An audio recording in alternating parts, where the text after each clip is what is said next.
Hi everyone, this is the video share with you how to solve the simultaneous equation, which the equation involve the linear and nonlinear equation, where the nonlinear equation involve the term of surd.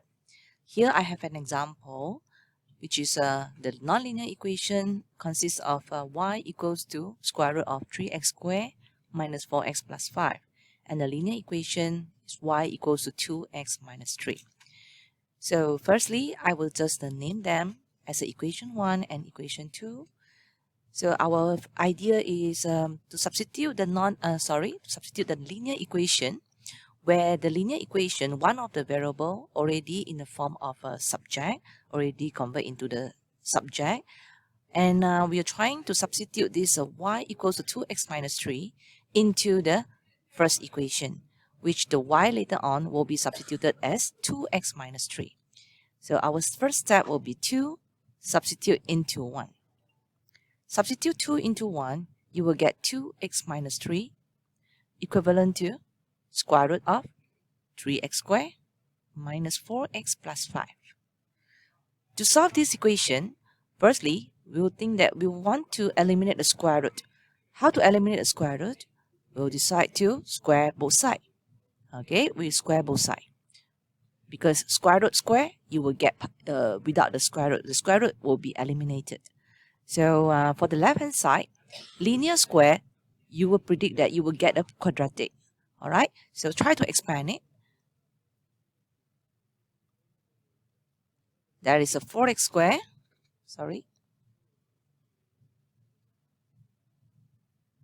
4x square minus 6x minus another 6x, you got negative 12x plus 9 equals to square root of a 3x squared minus 4x plus 5 square.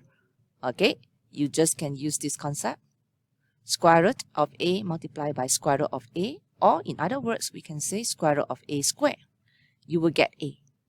Alright, so assume that the 3x squared minus 4x plus 5 is our a, and now you are squaring the square root of the a square, you will get the a. So the a now in this case is a 3x squared minus 4x plus 5. So we are trying to simplify it. Simplify this quadratic equation. 4x squared minus 3x squared, you got the x squared. Negative 12x plus 4x, you get negative 8x. And positive 9 minus 5, you got a 4.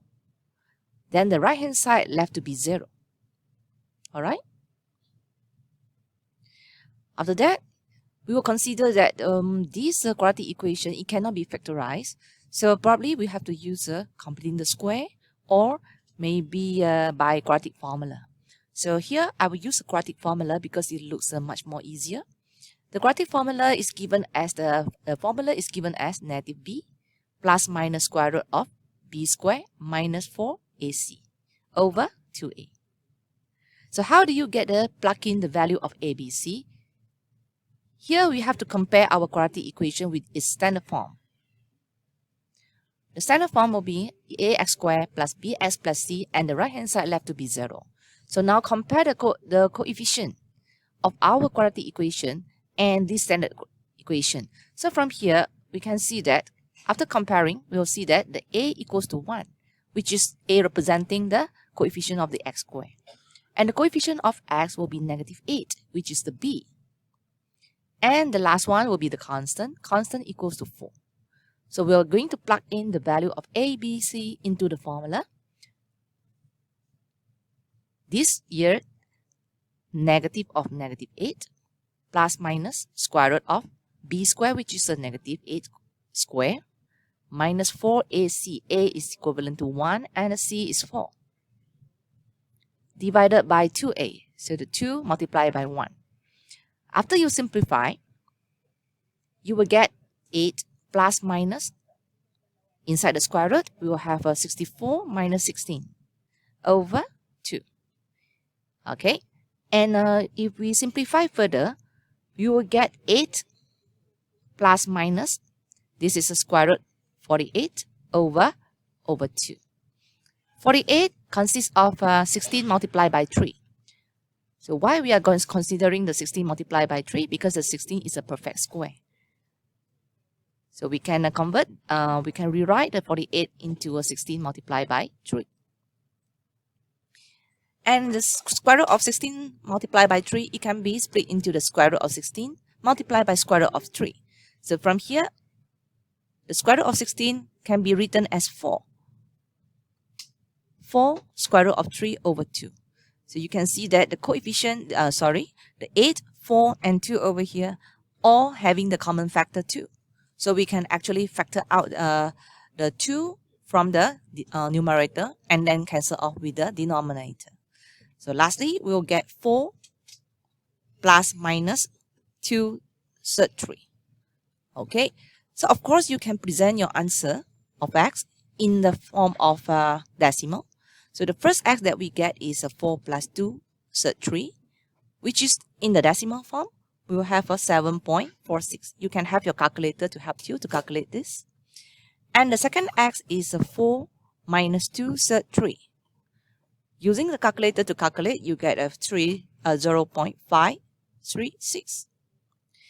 After you have obtained the value of x, now you wish to get the value of y. So how do you get the y value? You will turn back to the question. So from the question, you will see that the y equals to 2x minus 3.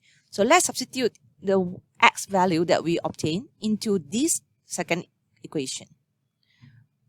From the y, okay, equals to 2x minus 3, we substitute this value into the x in order to get the y. So have your calculator again. You will have your y equals to 11.92. So here is the first set of answer, which is x equals to 7.46 and the y equals to 11.92. For the second set of answer, the y, again, I will substitute the x value into the 2x minus 3. So the x value for this second set of answer is 0.536 minus 3. Finally, I will get negative 1.928. Alright, so this is your x and y, second set of answer. So are you going to accept both? We have to check. Alright, since the y value we are obtained from the second equation, so when I come to checking, I will use the first equation. Okay, first equation to check whether we are going to dump one set of the answer or we are going to accept both. Alright, so the y equals to square root of 3x squared minus 4x plus 5, which I plug from the equation 1. I'm using this equation, okay, this nonlinear equation, to check which answer I'm going to accept, or maybe we will accept both. Alright, so first answer, x equals to 7.46, y equals to 11.92. I'm going to check this first. So for the left-hand side, of this equation, using these two values to calculate, I got my y equals to 11.92. And for the right-hand side, I got to substitute the 7.46 into the square root of 3x squared minus 4x plus 5. So I got my 7.46 squared minus 4 multiplied by 7.46 plus 5. Alright?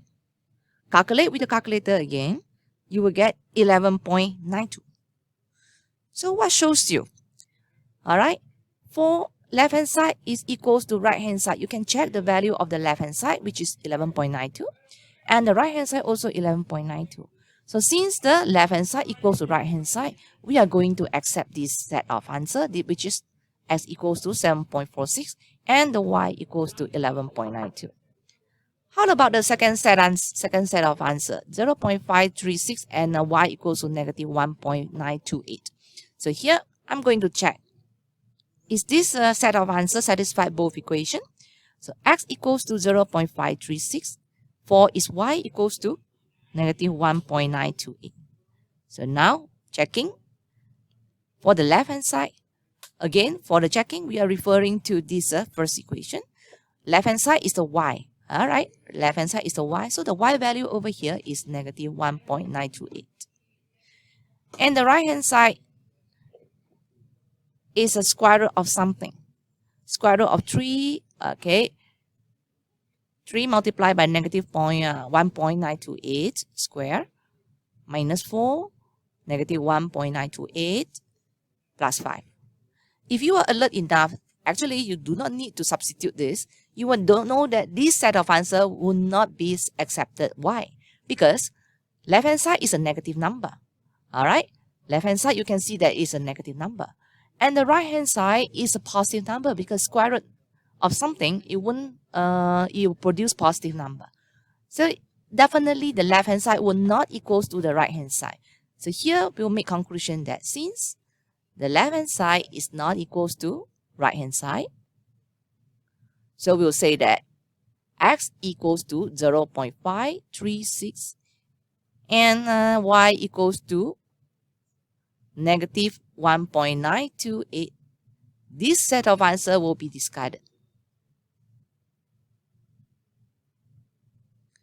Alright, so we want to make our answer clear. Alright, finally, I will rewrite again my final answer, which the x equals to 7.46 and the y equals to 11.92.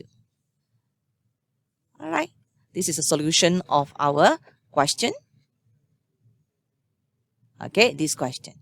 Alright, thank you for viewing my video.